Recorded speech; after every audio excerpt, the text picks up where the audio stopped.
action into your consciousness by tuning in to Contact Talk Radio. And on TuneIn.com, Ping.fm, and UpSnap Mobile. Contact Talk Radio. Welcome to What the Health, an independent approach to your health span. Have you noticed how our healthcare system may not have your best interest in mind? Join Dr. Eckel in this fun and sometimes disturbing exploration of the state of healthcare and what it means for you. Now, here's your host, Dr. Eckel. All right, welcome back, everybody. This is Dr. Eckel, and this is What the Health, and we've got a very special and timely episode. It seems as if the mass hysteria and fear is at an all-time high pitch. Thank you, 5 corporations that control our airwaves and the minds of multiple people. Do you ever feel like you've been unplugged from the matrix sometimes? This is not new, what is going on. We are in 2020. To say that this is a new virus is an understatement. We haven't seen this one before. Used to bum me out as a young naturopath getting sick. Actually, our immune systems, we have an innate immune system, which is innately yours. You don't need it. It's not an acquired or adaptive immune system, meaning that would be for the vaccination component to inform your system. Your system actually can survive given the right information. Now, I can't give you 100% guarantee on that, but I'm hoping with some sanity, talking you down a little bit, maybe sharing with friends and family, we can get this one under control and really get our mindset back and our minds back, because they're basically shanghaied. So sorry to use that one, but yeah. I think so where I was going with that story, when I was a young physician and I would get sick, I'd be like, gosh, Dr. Eckel, you are not a great poster child for natural medicine. Like, you're sick. And, with age and grace and understanding and knowledge, I realized, wait a minute, no, the definition of disease is dis-ease, the ability to move into and out of dis-ease with ease. So today we're going to cover lots of topics. We're going to talk about proper hygiene, which I think is one of the biggest things that we can all do. We're going to talk about your immune system. We're going to talk about how to balance the immune system, because 1, there's the virus infection, 2, the body's response to the virus infection, and 3, the repercussions of that. And that 3 components, that's where we're seeing issues in particular with the elderly. So the known facts are hard to gather. Coming out of China, it's hard to know what's going on. So we need to look at the rest of the world and what's happening with the death rate in those other countries. It's a little bit severe. Yes, we are. I don't think it's been a officially dubbed pandemic, but it is an epidemic. The definitions of these things. So I had to look up some definitions today. Epidemic is the outbreak of disease that attacks one or several communities, and then it gets dubbed a pandemic when that epidemic spreads throughout the world. So we are seeing it go everywhere. Around the globe. It's in the United States, Italy, it's spread, right? The issue with viruses is that it can take 5 to 6 days to exhibit a symptom. So you could be symptom-free and just shedding and sharing all of those viruses. When I was a preschool teacher, I used to tell my kids, the 3 to 6 year olds in there, I love you guys, but please don't share your germs with me. And that's hard. If you've ever been around kids, they're just, as one infectious disease specialist in Portland calls them little vectors here. They're just all up in the snot, everything, touching everything. We don't need to become germaphobes. The classic story here, in which we're going to talk about, is your terrain. Why doesn't everybody get it? Why doesn't everybody die when they get it? Well, it is about your host, your terrain. How healthy are you? What's your antioxidant status? What's your glutathione levels? I first off want to tip of the hat to my colleagues, Amy Rothenberg and Paul Herskew. These two have been out there on the front lines. Paul Herskew, if you're not familiar with his work, please Google him. I will put the link also in the show notes, because he's been following epidemics for decades, and he's a world-renowned homeopathic doctor, very grounded in the science and scientific literature, and really sharing his insights. And what he does, he writes on the genus, basically the widespread patterning of epidemics. And, he's a sane approach. He's got great information. I'm going to rely heavily on their stuff. Also, Ben Lynch up in Seattle, Washington. I'm going to have him on What the Health coming up here soon, I think in April or May. Also interviewed him for my Brain Degeneration Summit. He did a great Facebook Live. So, check out these folks, their websites, their pages, subscribe, get the information from trusted sources. They're all naturopathic colleagues. And then also Reagan Archibald of Go Wellness Network and his innovation with a whole integrative care team approach. And he's put out also a podcast on coronavirus and how to really enhance your immune system. I'm adding to that discussion. I want to show, we're not just these crazy fringe providers. We actually are caring for big portions of the population out of our clinics and getting the message out to you via these airwaves. And, a component that comes to me in a rant that I really need to make is, it may be time to turn off the big outlets. They're pandering to hysteria and fear. And, you just get this, you just get battered by this really not great information. I'm going to share research with you on how to increase your immune response. And this is in people with, when this thing gets bad, it creates pneumonia, right? Just like influenza A are known flu every year, right? It's different strains that come in. Well, this happens to be a variety of virus. It's called a coronavirus. In the camp of SARS, so that's severe acute respiratory syndromes. There was one outbreak in 2003, contained in 2004. And we're hoping that this coronavirus basically, co-evolves into a weaker and weaker virus, which is what we've seen. Our immune systems are also very powerful given the right information. So a story that you may have heard me tell through time is one for the ages. And everybody knows who Louis Pasteur is, right? Pasteur, he really was, he did a lot of great wine. Also the evolution and findings for the whole vaccines, right? And antibiotics, really. Antibiotics came from Pasteur in his original research. And so, his contemporary was Marcel Beauchamp, very naturopathic oriented fellow. He said, Louis, if it's the bug, why doesn't everybody get it? Everybody's exposed to the flu virus. Everybody's exposed to these bacteria. Why doesn't everybody get it? And it's a great question. It's very naturopathic. It's on your terrain. And why our hygiene practices really do matter. I was just down at Disneyland with my soon to be graduating senior boy, and I was very pleased. I saw like 2 masks down there. I thought maybe the park would be emptied out. It was very crowded. This was just last week. Maybe we're all spreading the virus. I have no idea. But I think in my age group and with the grace of God, we're going to make it through. For me, if you have sick or elderly parents or live in retirement centers or have some weakened immune system, then, there is some precautions. I mean, this is not something to shake a stick at, not something to ignore, but we definitely can create sane public policy.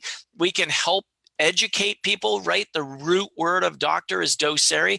Help educate on what to do, sane approaches to boosting your immune system. As remember the flu vaccine shortage of years past? I think it was right when H1N1 came out too, the bird flu. That was a new one. That was scary, new, right? We don't know what to do. The news starts saying this one's deadly. This is going pandemic. Millions, are going to be expunged from the planet. People freaked out. And that year, all of a sudden, it was the public policy. Well, this year we don't have enough vaccine.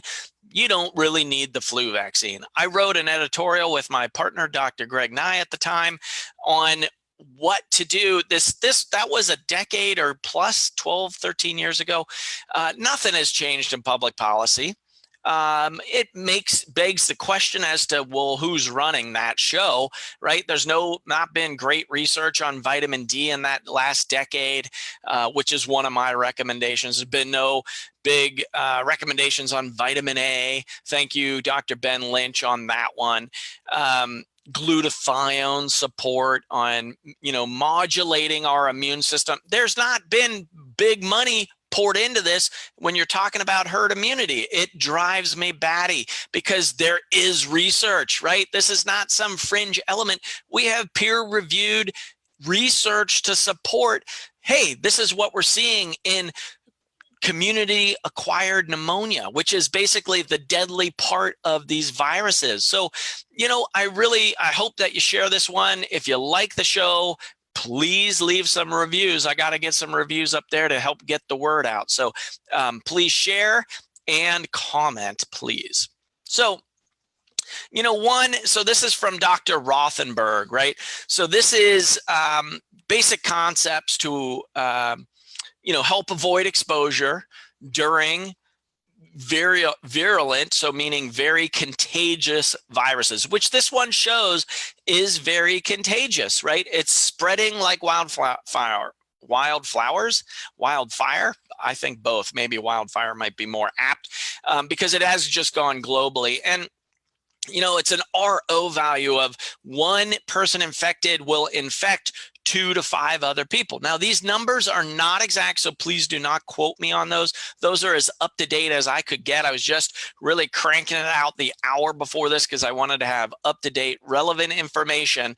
I think the numbers out of China we're finding is a little suspect. They're reclassifying a lot of those right now. There is some big conspiracy theories out there. I'm not going to get into that stuff. I'm not going to get into, how it was handled in a public health fashion. But I'm going to really talk about, two components that we do know. It's not very deadly.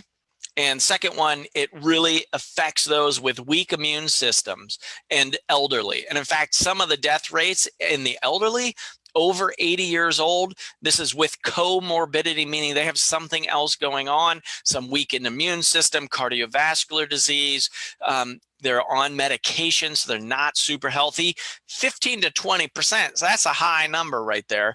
So we got to pay attention. We don't want to be, if we're healthy or exposed, we don't want to be exposing other people to this thing. Right.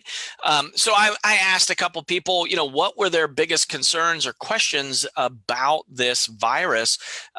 Because there is a ton of misinformation. And, if you just look, go on the interwebs, you just never know what your source is. So make sure you got some evidence to back it up. One question was, is this more contagious than the flu? And the way it's unknown as of this point. It seems to be spreading rapidly. That RO value of how many people get infected from one individual is a bit higher than influenza A. That's our more typical one that we see annually, that the vaccines are created for about 18 months in advance before it arrives to the United States. Sometimes they hit it with 3 strands. Sometimes they miss the mark. But if you look at the Cochrane review, which is a very conservative database, William Jeffries wrote a review of all of the research on the flu vaccine and showed it was no more effective than placebo.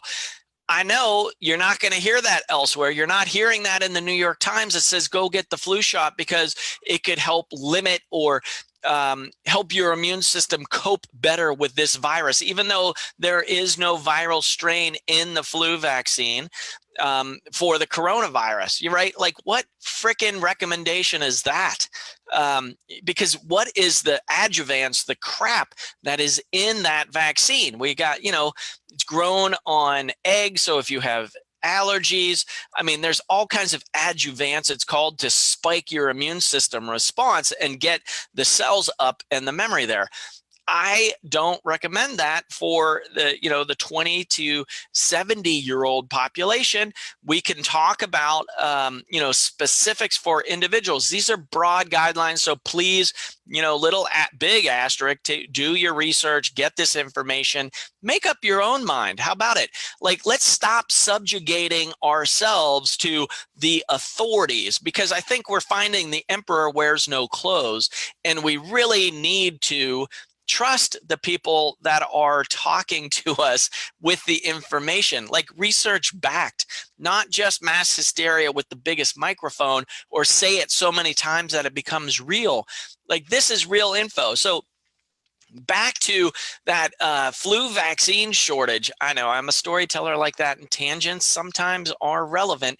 I dressed up. I really embarrassed my children. I dressed up in red cape and mask with a scripted I on my chest. And I made these little scrolls and put a little bow on it. Number one, I found Americans do not like anything coming back across the threshold of their houses. They like to dole out the candy, the white sugar death. That will decrease your immune system response, by the way. So get off of sugar now. But it also, so I was giving a little message from the innate immunity. It's my favorite superhero, innate immune system. My kids were like 5 houses down, like, we don't know who the hell that guy is. That was fun. Number one, great parenting job. You got to embarrass your kids in public. Number two, it was really just trying to get people to calm down. Like, our immune systems are amazing given the right information. And so, like, just slow down, because if you're in fear and stress, guess what stress does? It lowers your immune system response. It's beautiful that it does that, because you don't want to create this whole inflammatory response or have your immune system attacking when you need to get away from the saber-toothed cat. But guess what? The cat is not there. I'm telling you, the emperor is not wearing clothes at this point in time. We've got tyrants leading the government. I mean, really, it's really ridiculous and sad. I won't get too much into politics, but I will just tell you, something is wrong at the high levels here across the globe. So what do we need to do? We need to take back our health in our own hands. We need to get back our minds in our own heads and actually get some personal responsibility for what the hell is going on out there. So it starts with us. It starts with me. It starts with you. Share this information. So, and Amy Rothenberg, my colleague, thank you. I'm going to just read down her list. I'm going to post her link there. Due credit, tip of the hat. I didn't have to create the list. This is proper hygiene. Avoid large crowds in places with poor ventilation. I was outdoors at Disneyland, maybe not the smartest thing. I had the trip planned. I'm getting on a plane next week. I'm doing it. I'm going to boost my immune system, which I'm going to share with you. If you can't avoid such places, use a properly fitted mask, though research on some of the more commonly used masks lacks efficiency or effectiveness. Regardless of using a mask, change frequently as they harbor bacteria. So the N95 mask, it's not a be-all, end-all, fail-safe method. So basically, you know, if you've had one of these, this medical grade, they're super hot, you feel a little claustrophobic, you got to change them frequently. People are not wearing them properly. They're not fitted. They're not wearing them properly, and they're not disposing of them. They're one-time use only. Get rid of it. Start a new one. I'm not a big proponent. I mean, I really thank people that are sick wearing masks to stop infecting, but just stay home, peeps. Like, let's get some personal responsibility. And don't rough it out. Don't take it to your workplaces. Don't get on the subways. Don't get on the airplane. We know it's happening because it's spreading everywhere. Somebody might not know that they're sick. 5 to 6 days, you get the virus is building up in the body. Your body's trying to kill it off. The virus wins. You get sick, right? So what can you do? So that's one. You could get a mask. Again, I'm not a big one. That was one of the questions. Wearing a mask will protect you? It's a false sense of security. Don't do it, right? I mean, we need it really maybe for medical workers that are getting exposed. I'm not a big proponent of wearing the mask. Big in Asian cultures, but that's really about them not spreading the germ to others, not about them getting the virus. So a little bit of a different thought process here in the United States when you see somebody wearing a mask, right? Hand washing, for crying out loud. This, if you've been in a public restroom lately, it's dismal, and it's really like, it makes you kind of want to spritz everything down with an antibacterial. Again, I don't recommend that, but you know what I'm talking about if you've been in the bathroom in a public place. So what is it? What is proper hand washing? So basically get a nice lather. It's like you're going in for surgery, folks. You don't have to go up to your elbow, but take a little bit of time, scrub your hands thoroughly, like sing the happy birthday song 3 times. Like that's how long it takes. Happy birthday to me, happy birthday to me, happy birthday, dear Gregory, happy birthday to me. That's once. So do that 3 times and then wash them thoroughly. And then on the way out, you don't touch the handle, right? And we may, the handshake might be gone. It might be the elbow bump. Maybe we want to take on more of an Asian salutation of bowing, namaste, of the I recognize the light within you. Like that, I mean, we could really take it to a high honor and actually look each other in the eye and really acknowledge each other's presence. Like imagine what that does for uplifting your spirit and your immune system, let alone no more spreading of the disease, right? Of viruses, etc. So the hand washing, and then by golly, stop picking your nose, people. Keep your hands away from your face, not in your eyes, not in your nose, not in picking the teeth. Come on. Knock it off. So that stuff has got to stop. You can do, alcohol-based hand sanitizers if you aren't available to hand wash with soap. Limit to the handling of doorknobs and handles, etc. So that's one of the things that drives me batty in the public restrooms. There should be a garbage can right next to the door. So you take the paper towel that you just dried your hands, you use that to open the door, you throw it out, and out you go. So, maybe let's start moving the garbage can closer to the door. But, you got to really think about, this thing is spreading rapidly. So what are ways to minimize that? Minimize your spread of it, minimize your getting it, etc. Like those things we want to do. It's just common sense. It's called hygiene. When hygiene was implemented, people stopped dying in surgery because the surgeons were going person to person with the bloody material, just spreading disease, just like that. So this is just an outtake from that, stop spreading that disease. Avoid people who are sick. Sometimes that's harder than not. If you are a healthcare worker or work with elderly populations, which, one thing makes me a little bit sad. I think in the United States, up in Washington State, one of the workers, I think he died. He was in his 50s. He also worked in a facility with a lot of older folks. So, these numbers, they're going to go up. Don't be shocked by the numbers. It's spreading quickly. But what we can do, we're really wanting to see what the outcome of the numbers are. And then we want to minimize your adverse responses to the virus. And getting a virus, it's not fun. You spike a fever. The fever is the cure, though. So kind of let that ride if you can up to 103 or get onto 102 without medical assistance. Get in touch with a natural health provider, integrative doctor that can help manage you naturally rather than suppressing your symptoms. Other things on the list. So cover your cough or sneeze, not in your hands, into the elbow, or get something up there. But I really appreciate folks that do it into their elbow, into cloth, not on the hands and then touching everything. Come on. Again, reiterating, if you're sick or feeling ill, just stay home. call off, give yourself a timeout, right? Not that you have to quarantine yourself. You know, I'm not talking about stockpiling for Armageddon here. You know, be reasonable with it, drink plenty, stay hydrated, etc. Eating proper nutrition, like I mentioned at the show opening, stop the sugars. Sugar is the white death. It decreases your immune system response and really makes your terrain susceptible or open for invasion. So, you know, definitely you want a whole food diet, more vegetables. You can eat simply. You can eat a little less if you're not hungry. Follow what your body is telling you. Don't stuff the mullet there with, don't gorge, you know, just take it easy on the food. Stay hydrated, about half your body weight in ounces of water.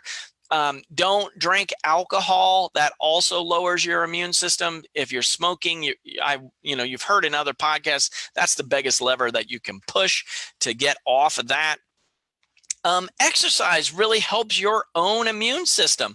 So, you know, it increases immune cytokines and your ability to fight viruses and bacteria.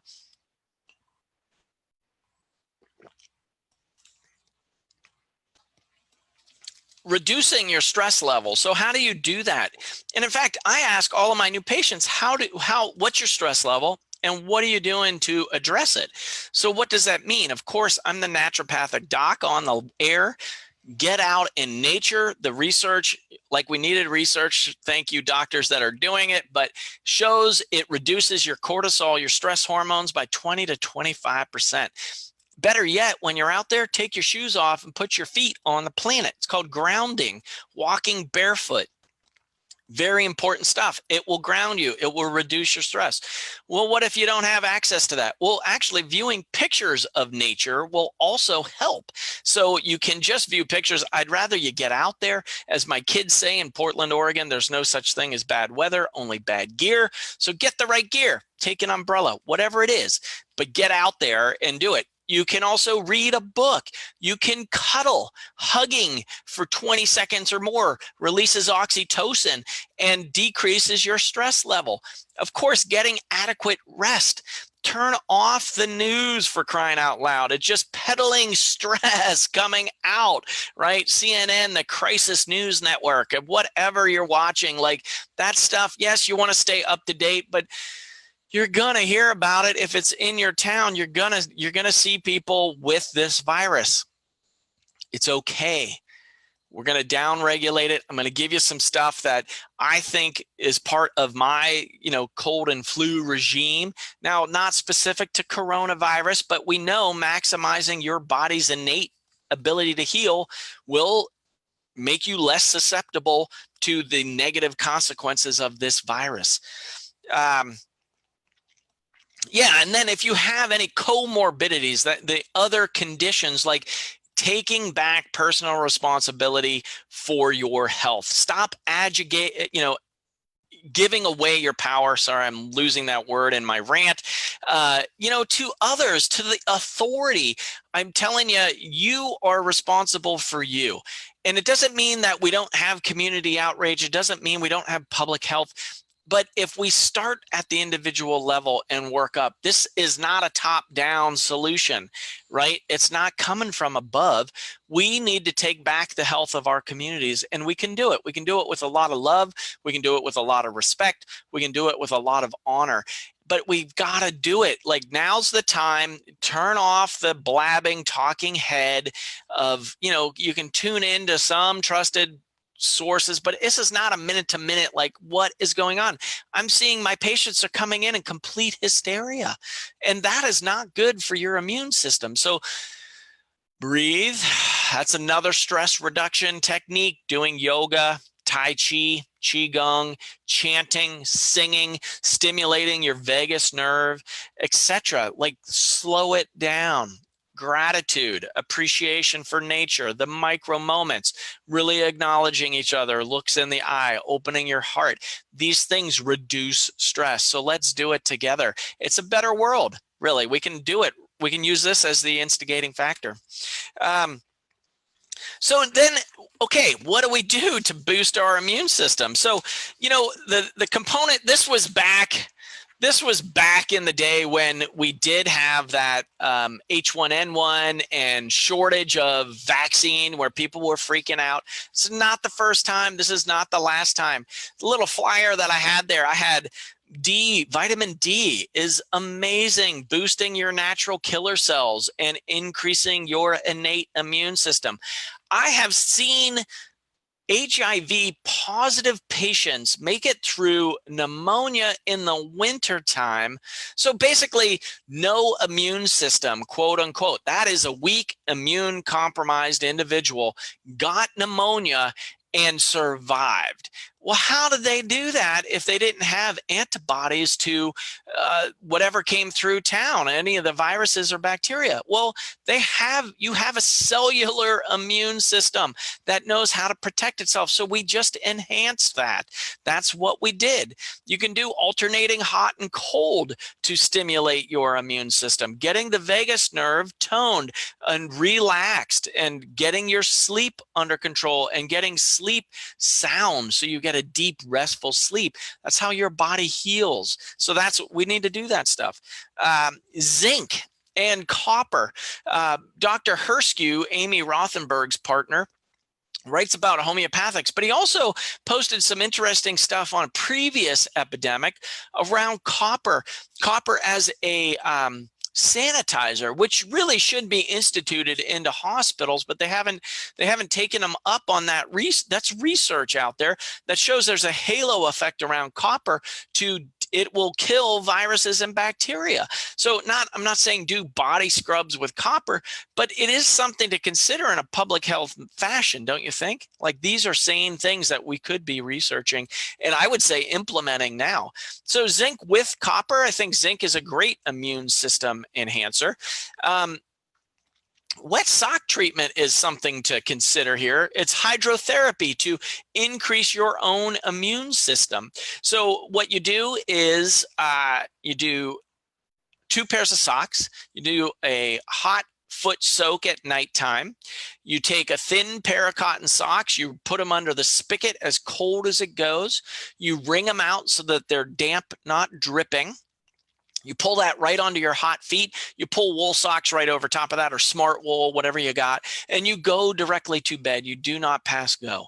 And what it does, it increases your circulation at nighttime when it usually slows down. So this is great for anything from the upper chest up through the neck, nose, etc., upper respiratory tract infections, which is the root that this gets in there. Now, the issue with coronavirus is it's going deep into the lungs, so the lower respiratory tract, and creating pneumonia. So the 3 phases of this thing is: 1, there's the virus; 2, it's the cytokine storm, your immune system's response to it; and then 3, the repercussions of that response. So it's those 3 phases. Is usually that 3rd phase is the most deadly, and what we're seeing why the elderly and immunocompromised, because they don't have a good balance of their immune system, and so that we need to modulate it. But the wet sock treatment is something to do at the very first signs of any of these illnesses. So that's just great to know. Like, we need to do all of this immune enhancement anyways, even if there wasn't this coronavirus outbreak, right? And then one of my favorites in the Oregon area is EHB, Echinacea hydrastis, and berberine. These are antivirals, antibacterials. There's some great research that Amy Rothenberg has out there on licorice root and garlic, echinacea, elderberry, and ginseng, North American ginseng. There's research on these things, folks. So don't take my word for it. You can look it up, but there is research on it. Vitamin C, awesome antioxidant. So Ben Lynch shared some of the research on repercussions. So it's really on, really pneumonia is the consequence of that 3rd phase. That's the killer. The same thing with influenza A. So this is one thing to think about, though. He pulled out and highlighted some research. So the severity of a community-acquired pneumonia and the pro-oxidative stress. So the oxidative stress is basically how your body kills off these viruses, but it can also lead to the consequences of pneumonia and death. So what happens with pneumonia, the lungs fill and you basically suffocate. It's not a great condition to have.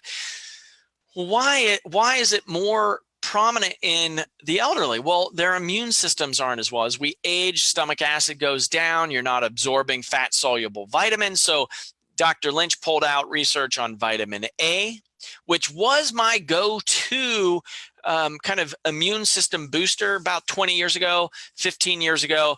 Then we had all of this research coming out on vitamin D and its effectiveness on our innate immune system and increasing our body's ability to heal and prevent viruses from coming in. So actually using a combination, they're both fat-soluble vitamins. So vitamin D, vitamin A, there is lots of research on that.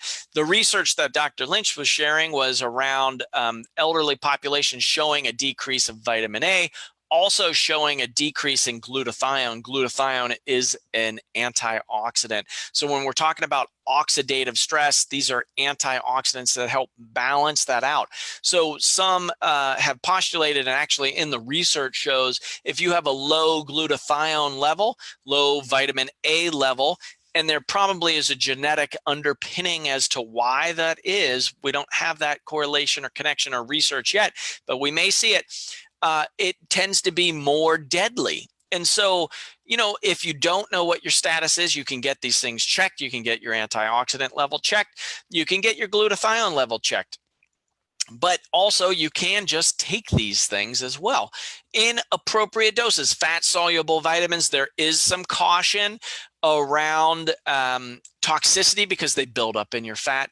So definitely do this with your trusted health advisor that is, you know, open and knowledgeable and educated on nutritional therapies and on vitamins that actually could save your life.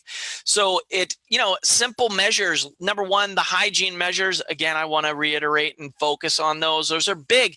Those aren't just blow them off. That's not just put the mask on and think everything's good. No, wash your hands for the appropriate amount of time. If you're getting sick, don't go spreading it around. Just kind of chill out a little bit, read some books, do some Tai Chi, rest once in a while, right? Vitamin A, glutathione, thank you, Dr. Lynch, on that one. The vitamin D is one of my recommendations, and the hydrotherapy is also very beneficial for increasing our immune system response. The other one that was looking at was the 65 years old and greater or older and the comorbidity. This is, again, a category of folks that tend to be getting a little bit harder hit with this coronavirus. And again, what came out of that, glutathione decreases significantly with age. So if you have any family members with cancer or elderly, frail, weakened immune system, they're not eating well, really take some precautions for them, of wearing some masks. If you've been out in public and large public gatherings, maybe, put on a mask when you come around, the N95s, if you got them. Wash your hands, just really enhancing your immune system so you don't spread it to your family members or community. It doesn't mean don't go out in public. We don't need to fear each other. Again, we can acknowledge each other at a respectable distance. These things are airborne, so they are everywhere. Again, nothing to fear. You can do everything in your power to increase your immune system, make your terrain less hospitable. All right, I gotta take a break from that. Going nonstop here, but I'm hoping you're getting some value out of this. And I really want to talk people down from what I'm seeing. It just drives me batty when you get the talking head on television and they're just espousing fear and hysteria and unknown, and it's such a contagious virus and spreading worldwide and with such dramatic reporting, and it's nonstop, right? I mean, we're selling advertising here, folks, so we got to keep you glued, get those eyeballs on the table. So, let's slow it down. Let's get into some stress reduction, drink some water, stay hydrated.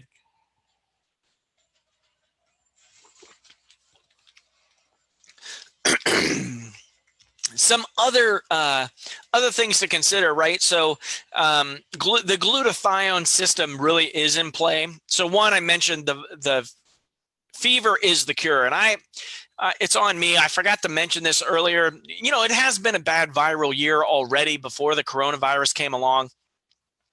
I had it. I had not coronavirus. I had a viral illness for basically the month of January. Again, not the best poster child, but what you realize is we haven't been exposed to all of these viruses. And the only way our immune system learns is to actually get the virus. And so how do you minimize the negative consequences of that?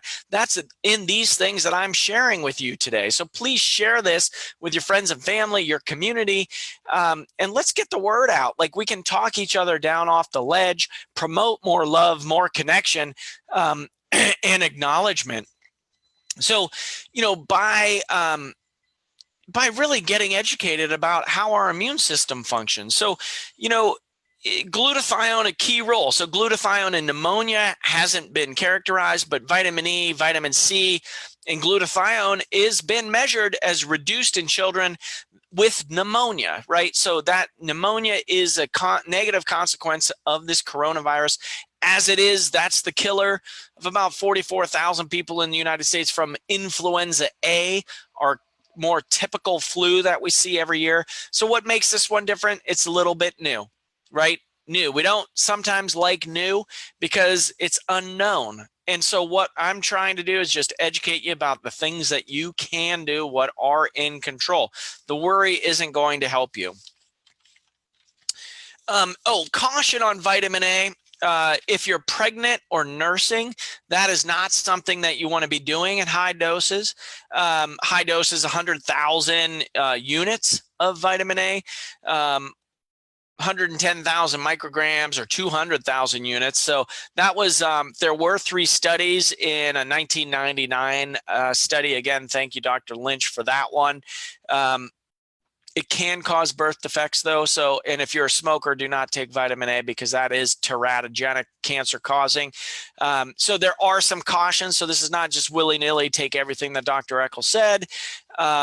All in high doses. If a little bit is better, more is not better for you. There are optimal ranges and doses. So, you know, really get some trusted advisors. This show hopefully is one of them. That's why I created the podcast for you.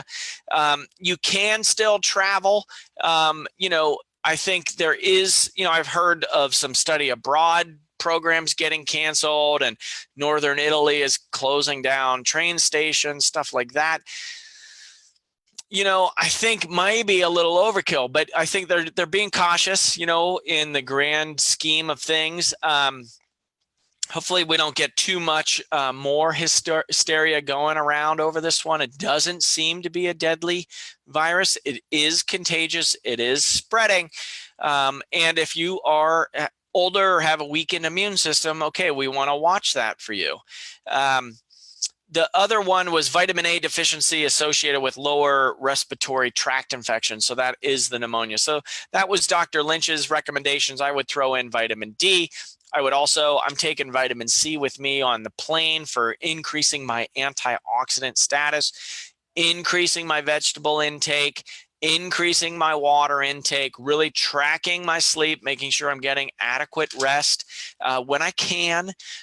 These are the sane approaches to a viral pandemic that we can all take. Let's see. So my notes are going here. Sorry, I got a little bit of a bug in my throat there. I think I'm just talking too much. You know what to do if you have a virus illness. Again, this has been a bad viral year. There are new viruses that we haven't seen before, and so our immune systems have to grow and learn. I actually don't like hearing when somebody says, "Oh, I haven't had illness in 30 years. That's not good, folks, because there's no way your body has seen all the viruses on the planet. This one is a new one, right? We don't even know the transmission of this coronavirus, probably from a cat. We've seen SARS in the past. I believe that was from, well, I'm not going to make any off the cuff remarks here. I want to really keep this to the facts. You can look that one up. That information is out there. But occasionally these viruses jump from an animal species to human species, a different animal species, let's say, because we're all animals. And that's where the newness of it gets thrown into the mix, and we don't know how that one's going to shake out. So again, wanting to really create some sanity in our culture, in our world, promoting more love here. So other things that you can do to comfort you if you get an acute illness or respiratory tract infection. Don't freak out, but there are specific guidelines. I was just looking at my LabCorp that I use here predominantly. They're not able to test for this virus yet. So those tests are coming, right? It's a new virus. It is spreading rapidly. So that's what makes it scary, right? It's unknown. But we can do these measures that I'm talking about to really bring it down to a more reasonable pitch of like, yeah, caution, prudent caution. Like, I'm not saying just throw caution to the wind, but you know, when you're stressed, that lowers your immune system response.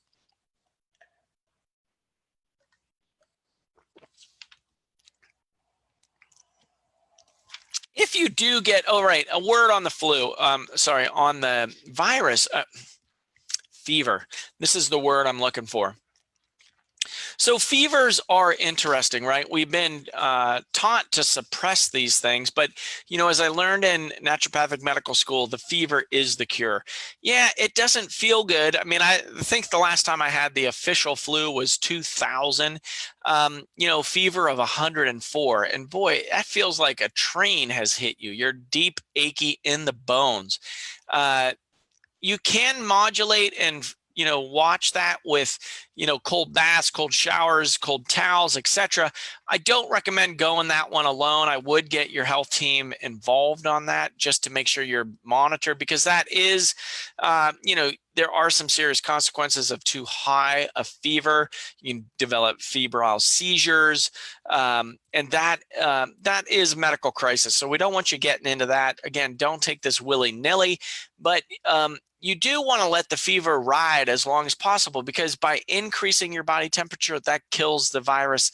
Now, there is a modulation effect, right? So the three components of this, there's the virus infection, then there's your body's response. The cytokine storm is the retaliation or building up of your immune system against that. That's the swelling, the mucus, the pain, the ache, the fever, etc. If you can let that ride to a reasonable amount, it will short the cycle of a viral illness. And then there's the third part is the, you know, development of the kind of the body's response that creates the symptoms that then can become deadly. Well, the fever cures, you know, if you can do it with homeopathics. Again, I'm not saying just do it with homeopathics, but as part of the whole plan, these can be very effective. The Indian government actually said, in addition to proper hygiene, because we haven't seen this virus before, consider homeopathics. And they had a huge outcry against that because people just, you know, reactionary, off the cuff, reacted to the recommendations thinking, well, the Indian government, why are they saying just use, with a capital J, homeopathics? That's not what they were saying. They're saying maybe it's prudent as a public health policy, we should promote some lifestyle changes that actually are shown to be evidence-based. Like, thank you, Indian government, for crying out loud. But what happened, they had to retract their recommendation because of the outcry and backlash in the press. And it was like, what is going on? Where is sanity? Why? That is anti-science, folks. You know, like, let's look at the research. You know, that's what gets pointed at naturopathic doctors all the time. Well, where's the research? Well, by golly, there's a lot of research on these remedies that I'm talking about for viral illness, not the coronavirus, but other viruses. So we can extrapolate, can we not? And it's not going to harm people. And we are advocating the public health measures of proper hygiene, which that hasn't even gotten out. People don't even know what to do on how to care for your own immune system. So this is what we're talking about. Let's get the personal responsibility back. Get educated. The root word of doctor, again, is docere, or teacher. That's what I'm out here doing. So if you like it, please share it with your friends, your family members. I want to see a lot of shares on this one. I'm looking at you. Yeah, you're watching. So the other thing that you can do if virus is in the house is you get a humidifier, as higher air humidity will reduce virus survival. So, that's why the hot months, typically these viruses will die down. I don't think this one's going away. However, we haven't heard much about bird flu lately, have we? N1, the bird flu, that one, SARS, kind of a thing of the past. So what happens typically in viral illnesses is they co-evolve into weaker and weaker states, and our immune system, our herd immunity, because more people have been exposed, we develop our own immune system response, and so then it goes away. That's what we're hoping with this one as well. So what to do if you do get sick? So you can do Epsom salt baths, like 1 to 2 cups. I say even up to 6 to 8 cups in a hot water. It can really help reduce the aches that you're experiencing. Hot water bottle can help if you're experiencing chills from a fever. And then, vegetable chicken broth will also help replace electrolytes so you don't get dehydrated. So, if you think you've been exposed, there are, I think, some hotlines getting set up. You call those. Public health divisions are the way to go. Medical societies in each state in the United States should be directing folks into the public health in the counties and really going at it from that level. So, there's a lot to talk about there on just innate immune system and our ability to heal. We are very powerful beings, and when we're put into a fear state, that's never a great place to be making decisions.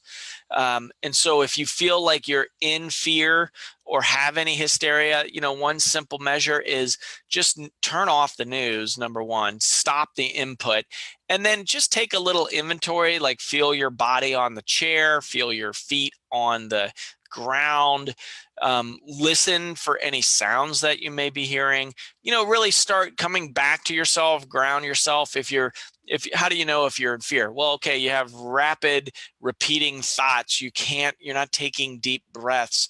Your heart rate might be up. You might be sweaty a little bit, and you're more reactionary as if there's not enough time. It's like, no, let's slow it down. Nobody's coming to get you. And breathe, right? That will, contracting that diaphragm, nice deep belly breath will pull on the vagus nerve, cranial nerve 10, which will put your body into parasympathetic activity, which is your rest and digest and healing modes. So we want to do everything we can to increase our healing activities of our body and make us less hospitable. Back to that old story of Louis Pasteur and Marcel Beauchamp. I was looking up another story. I had one more prime for you. This is from Bruce Lipton's Biology of Belief, a great read there too. And I've been taking some notes here. And this is around, let's see if I can find it. Coming down the home stretch. Yeah, so let's see. Sorry to do this live on the air. Bear with me. Pasteur and Koch, the germ theory. So this physician, Koch, K-O-C-H, to prove that Louis Pasteur was wrong, he drank cholera, which is a killer. He drank it and he did not get it. and he was dismissed in the medical journals. He said he was incorrect. The man drank cholera and didn't get it. So it can't be just the bug. Yes, the coronavirus is potent. It's very spreading rapidly. It's not a deadly killer, and it is for a short subset of the population. We want to care for them as best as we can. But this was Derrida in 2000 published that. So let's get back to true science and actually be open to discussion, not reactionary, not shaming, not calling names. When people start doing that, labeling others or othering, it's a weak argument that they're hiding behind, because really it can be seen in the research. That's why we have it. That's why we call it science. So, let's get back to real science, which is an open and lively debate. No more name calling. Let's really look at all of it that we've got at our disposal here. All right. If you are enjoying, this is What the Health, and I'm Dr. Greg Eckel. Leave us some comments. Leave us some reviews. Share us widely. We want to get this information out. I'm going to have some great guests coming up for you. I'm learning lots as I interview these folks. I hope that you enjoy my rants. Maybe give me some comments, and I'll keep doing it. Or otherwise, I'll just shut the yap and get the other folks on here. But I really enjoy it. I really like researching for you. I want to be in service to you. So if you are listening and hearing these words, write me a note. I will respond. And you can do that on Facebook. You can do it on YouTube. You can do it at the Contact Talk Radio. Really tune in here. We've got the information. What the Health, Tuesdays, 2 to 3 Pacific Coast time, recorded all over the interwebs. So thank you for tuning in. Please share us and come on back next week. Thanks for showing up.